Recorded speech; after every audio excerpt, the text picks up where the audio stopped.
마가복음 4장 35절로 41절 말씀입니다. 신약성경 59면 마가복음 4장 35절로 41절 말씀. 한 목소리로 다같이 시작.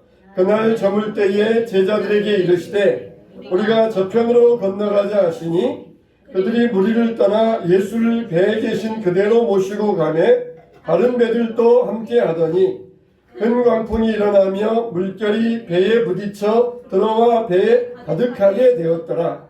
예수께서는 고물에서 베개를 메고 주무시더니 제자들이 깨우며 이르되 선생님이여 우리가 죽게 된 것을 돌보지 아니하시나이까 하니 예수께서 깨어 바람을 꾸짖으시며 바다더러 이르시되 잠잠하라 고요하라 하시니 바람이 그치고 아주 잔잔하여지더라.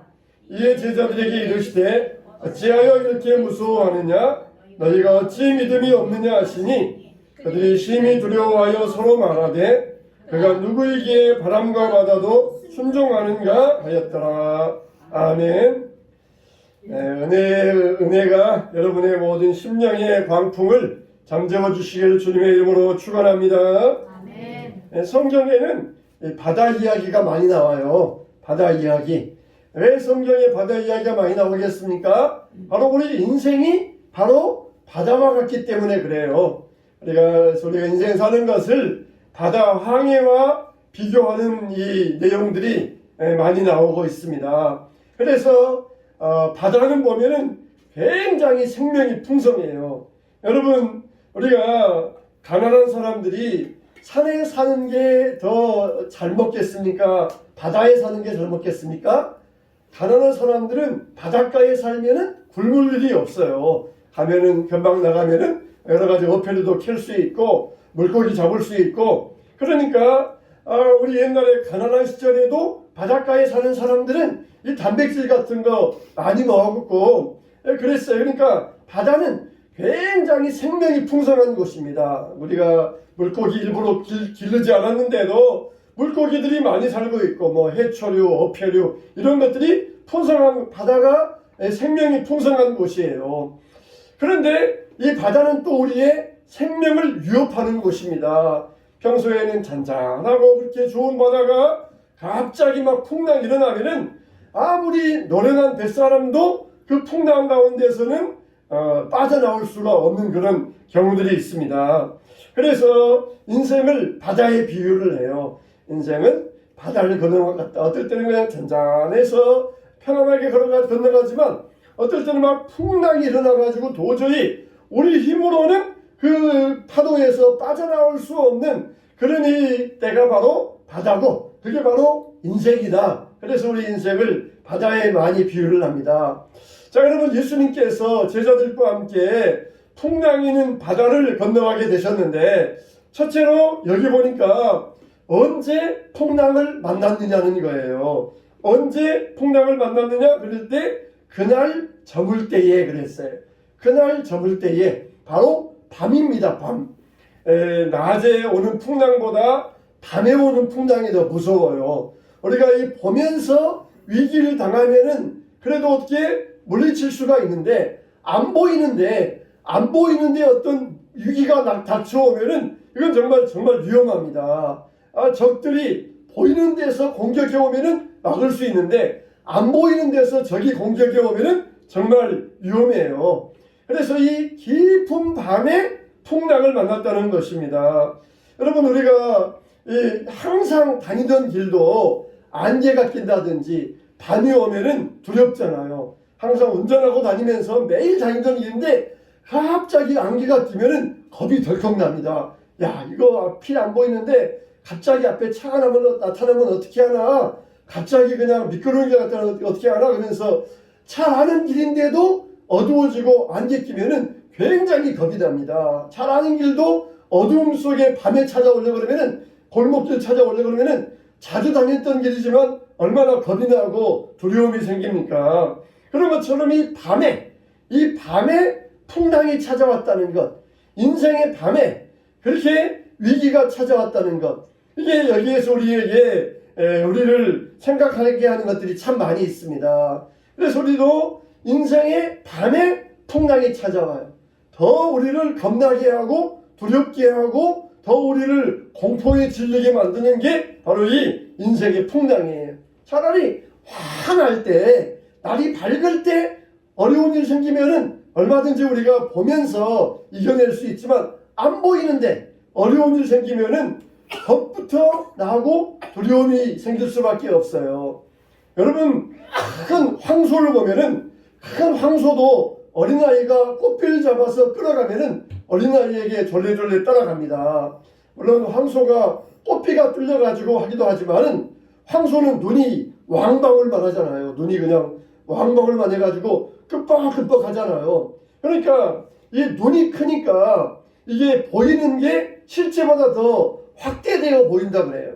그래서 황소는 겁이 많아요. 그래서 눈이 크니까 실제적인 보이는 것보다 더 크게 보여가지고 황소는 자기 그림자에게도 놀란다는 것이에요. 그래서 우리가 사람들 가운데도 눈 큰 사람은 겁이 많다 그러잖아요. 그게 실제적으로 과학적인 원리가 그래요. 눈이 크면은 이 동공이 확장되어 가지고 실제보다 더 크게 보이는 게 그게 과학적인 원리예요. 그래서 저같이 눈 작은 사람들은 별로 겁이 없어요. 그래서 실제보다 더 작게 보이니까 이게 별로 겁이 없어요. 근데 이제 어디 가서 운전하고 가면은 건물을 찾는데 집사람은 금방 찾는데 저는 잘 못 찾는 경우가 있어요.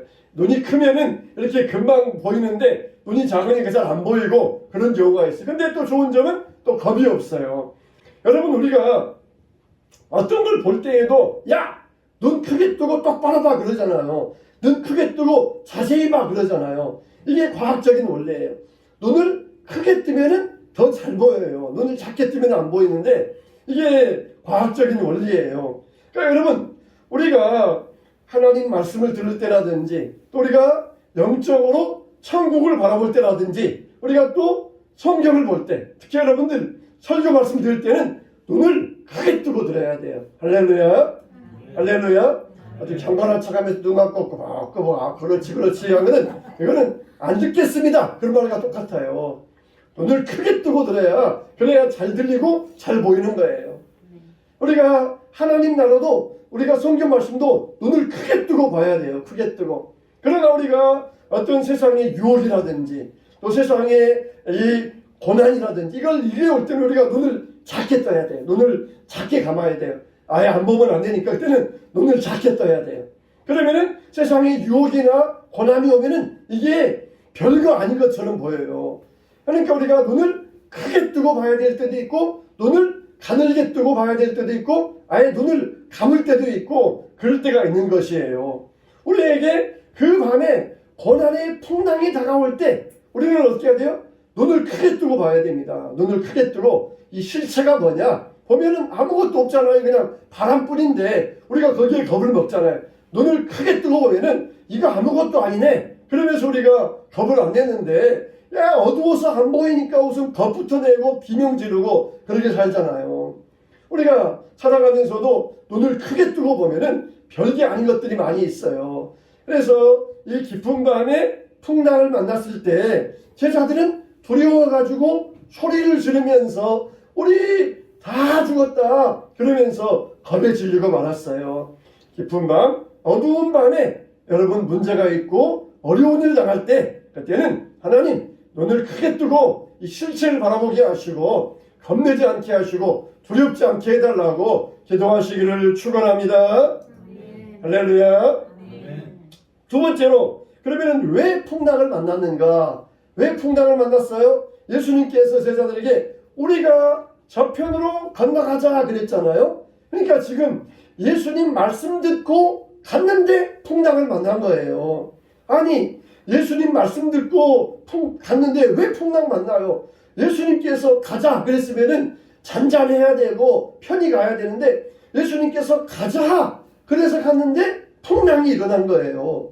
사람들은 이걸 이해를 못합니다. 야 예수님께서 가라 하셨는데 예수님께서 그러면은 풍랑도 없애줘야 되는데 왜 풍랑이 일어나? 예수 믿어봤자 뭐 별거 없네. 예수 믿어봤자 헛거네. 사람들이 그러면서 조롱 신앙을 비판할 때가 있어요. 그런데 여러분, 우리가 가장 인생의 풍랑을 만날 때 기억해야 될 것은 뭐냐? 하나님이 우리와 함께 하셨다는 것. 할렐루야. 이걸 우리가 잊으면 안 돼. 하나님이 우리와 함께 하신다는 것. 이걸 우리가 절대로 잃어버리면 안 됩니다. 하나님은 항상 우리에게 뭘 가지고 계셔요? 따라서 합시다. 놀라운 계획. 그렇죠. 전도할 때 하나님은 당신을 향하여서 놀라운 계획이 있으십니다 그러잖아요. 하나님은 항상 우리를 향하여서 놀라운 계획을 가지고 계셔요.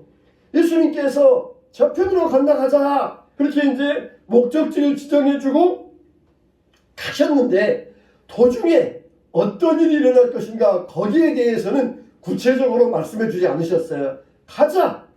어떻게? 내가 너희와 함께 하겠다. 겁내지 마라. 가자는 거예요. 가자. 그러나 도중에 어떤 일을 만날는지는 설명도 하지 아니하시고 그에 대해서는 1절 입을 닫으시고 가자.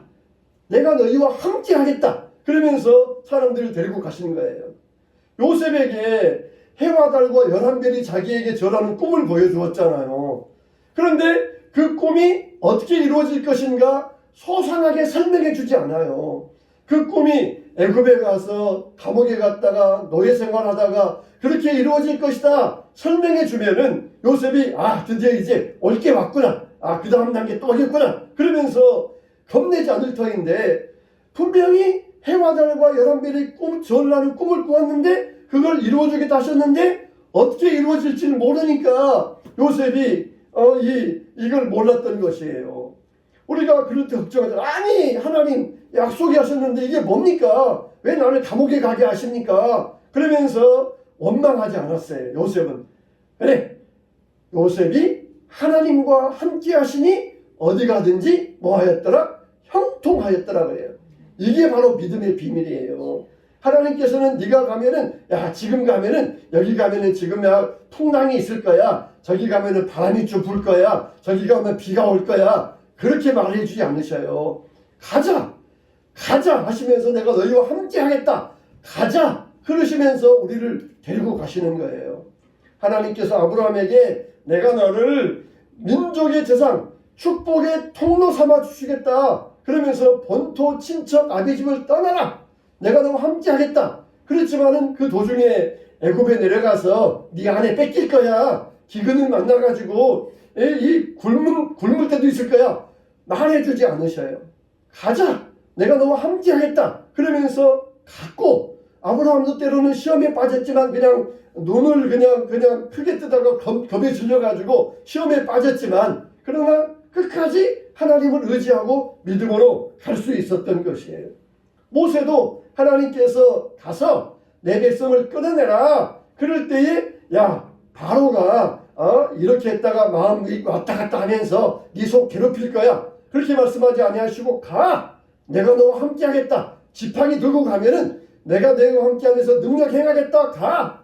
그러면서 모세를 등 떠밀게 하셨고 모세와 함께 해주셨던 것이에요. 우리 인생도 마찬가지예요. 모세에게 사명을 주시면서 인도하셨던 것처럼 우리 인생도 하나님은 마찬가지입니다. 그러니까 여러분 확실한 것은 주님이 우리와 함께 하셨다는 것이에요. 너무 그냥 걱정할 때도 아주 그냥 걱정스러워가지고 기도하지 마세요. 특히 이제 목회하면서 목사님들 가운데 이 하나님 제가 교회를 개척하겠습니다. 그러면서 하나님께서 이제 교회 개척할 소명을 주시고 교회를 개척하게 하시고 교회를 세워가게 하셔요. 근데 교회가 항상 평안합니까? 교회가 이랬다가 저랬다가 시험이 들기도 하고 또 문제가 생기기도 하고 교인들이 와기도 하고 가기도 하고 그런 경우 있잖아요. 그러면 목사님들이 그때 이제 이 마음속에 궁금증이 생겨. 아니 하나님 가라고 해서 왔는데 내가 안 가겠다고 했는데 하나님 겨울날 신학교에 떠밀어가지고 목회하게 하시고 개척하게 하시고 하나님 가라고 해서 왔는데 왜 이렇게 나에게 시련이 생깁니까? 그렇게 이제 힘들어 하시는 목사님들이 많이 계셔요. 그러나 여러분 어떻습니까? 똑같잖아요. 하나님께서 가라. 내가 너와 함께 하겠다. 그랬지. 소소하게 몇 년 차 되면 이런 일이 생기고 몇 년 되면 저런 일이 생기고 교회 보면은 거의 패턴들이 비슷해요. 면접차 되면은 이렇게 되고 또 이렇게 되고 이렇게 되고 하다가 교회들이 이렇게 그런 경우들이 있는데 하나님은 설명 안 해주세요. 가! 그러면서 뭐라고 했어요? 내가 너와 함께 하겠다. 가! 그러면서 우리를 인도하시는 것입니다. 우리는 절대 거기에 대해서 동요할 필요가 없어요. 우리는 어떻게 해야 돼요? 아들에게 부모가 사업 자금을 대줬어요. 근데 아들이 맨날 와가지고 사업 힘들다고 그냥 때려치울래, 포기할래, 그만둘래. 그런 아들과 사업이 어려워도 그냥 꿋꿋하게 사업을 헤쳐나가는 아들과 어떤 아들을 부모가 기뻐하겠어요? 맨날 그냥 사업 어렵다고 때려치울래요, 포기할래요, 그만둘래요. 그런 아들보다 어려워도 꿋꿋하게 나가는 아들, 그런 아들을 하나님이 기뻐하신다는 것이에요. 교회도 마찬가지예요. 하나님이 가! 내가 개척하고 함께 하겠다. 가! 그러면은 항상 교회가 붕붕붕 잘 되겠다. 그게 아니라 때로는 우리가 올라갈 때도 있고 내려갈 때도 있고 우리가 기뻐할 때도 슬퍼할 때도 있고 있는 거예요. 근데 중요한 것은 뭐라고요? 내가 너와 함께 하노라. 내가 너를 버리지 않고 내가 너를 떠나지 않겠다. 이 약속의 말씀이에요. 그럴 때 하나님 맞습니다. 하나님 나와 함께 하신 줄 지금 이렇게 풍랑이 일어나서 난리 피워도 하나님 이 한소망에 대해 주님 함께 하신 줄로 믿습니다. 할렐루야. 아멘. 아멘. 우리가 이런 믿음을 가져야 돼요. 아이고 큰일 났네. 이거 때려치우고 그냥 돌아갈까? 제자들이 어떻게 했어요? 배를 아무리 채워도 안 나가요. 그럼 어떻게 해요? 돌아가면 되잖아요. 돌아가면은 풍랑이 맞바람 치니까 안 나가니까 돌아가면은 금방 항구로 갈 수 있잖아요. 안 갔어요. 제자들은. 예수님께서 가자 그러셨으니까 그 말씀에 끝까지 순종했고 그리고 예수님과 함께 평안의 항구에 도착할 수 있었던 것이에요. 아이고 힘들어 그만둘래. 그런 아들보다 꿋꿋하게 나가는 아들이 부모에게 기쁨인 것처럼 마찬가지예요.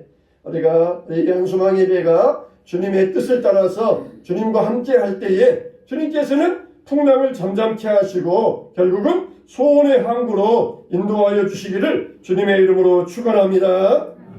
사람은 너무 안목이 짧아요. 그냥 코앞밖에 못 봐요. 자기 단기적인 거 코앞밖에 보지 못해요. 예수님께서 가라 하셨으니까 예수님께서 다 좋은 길로 꽃길로 비단길로 책임져 주실 거야. 그렇게 잘못 생각하면 안 돼요. 가는 길 꽃길만이 아니고 비단길만이 아니고 아스팔트만이 아니에요. 하지만은 내가 너와 함께 하겠다. 어둠 속에서도 함께하고 파도 가운데서도 함께하고 풍랑 가운데서도 함께하고 사탄의 시험 앞에서도 내가 함께하고 내가 너희와 함께하겠다. 이게 하나님의 약속이니까 우리는 포기하지 아니하고 믿음으로 갈 수가 있는 것이에요. 자, 여러분 정말 제자들은 죽음의 공포 아래서도 예수님의 약속과 명령을 잊지 않았던 것이에요. 어린아이가 이 비행기를 타고 가는데 이 아이가 계속 울더래요. 도대체 왜 저 엄마는 애 하나 못 다루어 가지고 저렇게 울게 하느냐 했더니 그 아이가 입양 가는 아이예요. 입양 가는 아이. 이 갓난 아이가 이제 좀 큰 아이가 입양 가는 아이예요.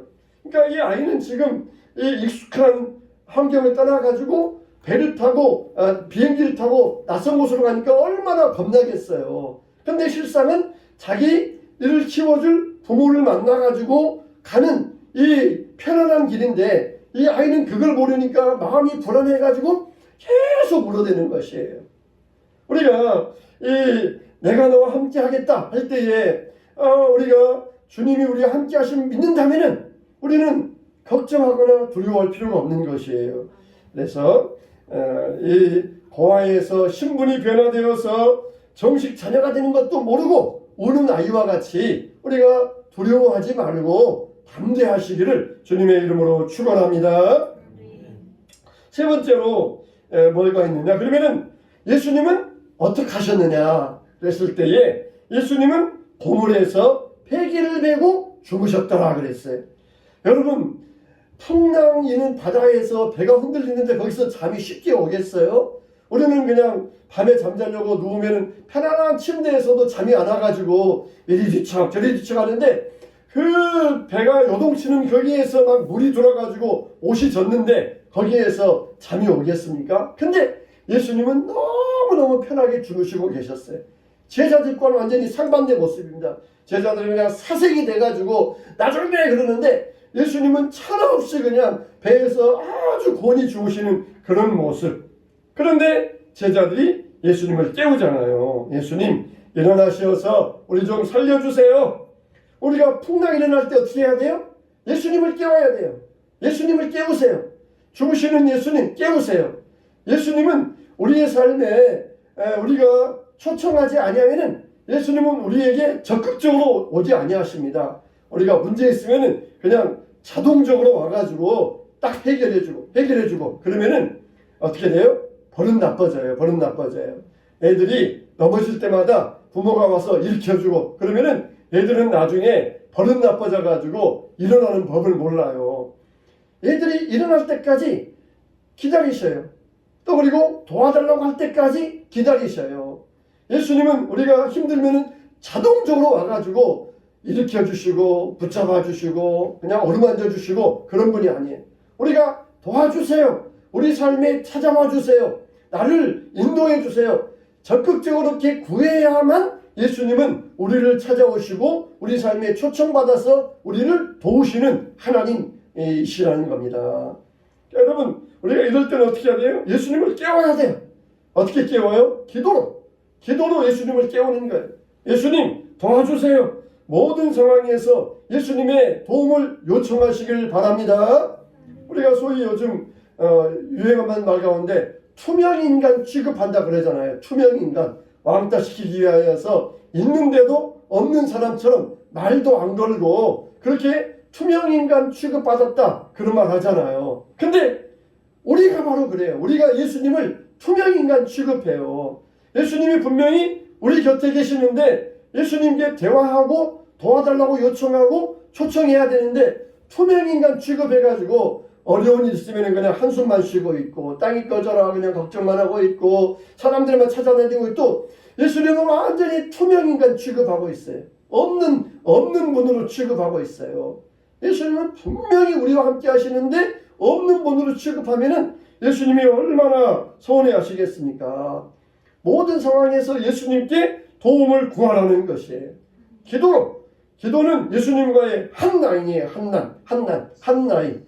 그래서 예수님은 언제나 어떻게 하셔요? 따라서 합시다. 말없이 함께 하신다. 다시 한번 또 초대할 때까지 기다리신다. 네, 예수님은 강제로 문 열고 들어오시는 분이 아니라 우리가 초대할 때까지 기다리셔요. 우리가 환대하고 모셔드릴 때까지 아무런 말 없이 우리와 함께 하셔요. 그래서 우리는 어떻게 됩니까? 예수님은 모르는 척하고 실제로 주무셨는지 아니면 그냥 주무신 척 했는지 모르겠지만은 예수님은 아마 실제로 주무셨던 것 같아요. 예수님은 지금도 우리에게는 주무시는 척하고 계셔요. 지금 우리에게는. 그러면서 우리가 주님 앞에 도움을 구할 때까지 말없이 기다리셔요. 말없이. 지금 우리 아들이 사업하는데 언제쯤 지금 어려움 생겨서 또 찾아올 때가 됐는데 그러면서 기다리는 그런 부모님의 심정이 있잖아요. 찾아올 때가 됐는데 그러면서. 근데 안 찾아오고 그냥 자기 혼자 하다가 포기해버리고 말면은 얼마나 참 부모들이 마음이 상합니까? 하나님의 마음도 마찬가지예요. 하나님 앞에 나아가서 찾고 구할 때 하나님은 기뻐하시고 그리고 하나님께서는 우리의 요청에 금방 초대를 받으시고 우리에게 응답하여 주신다는 것이에요.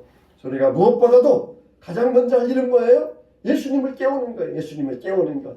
그래서 우리가 찾아야 할 분은 오직 예수 그리스도라는 것입니다. 오늘도 정말 잠잠하라 고요하라 했던 예수님 말씀처럼 주여 예수님 가라고 하셨으니까 예수님과 이렇게 함께 갑니다. 그러나 우리가 어떤 일을 만나는지 모릅니다. 우리가 힘든 일, 어려운 일 만날 때 주님께 도움을 요청할 테니까 주님 얼른 우리를 개입하셔서 우리의 모든 삶을 바꿔주시고 그리고 우리를 도와주셔야 됩니다. 그러면서 믿음으로 가면 돼요. 믿음으로 가면 됩니다. 그래서 주님께서 우리의 모든 상황 가운데서 우리를 붙들어 주시고 바람과 바다를 잔잔케 하여 주실 때에 정말 이분은 어떤 분인가? 어떤 분인가? 정말 이분은 우리의 모든 삶을 아시고 인도하시는 복되신 분이구나. 이렇게 찬양하며 주님께 영광 돌려드리시기를 주님의 이름으로 축원합니다. 축원합니다.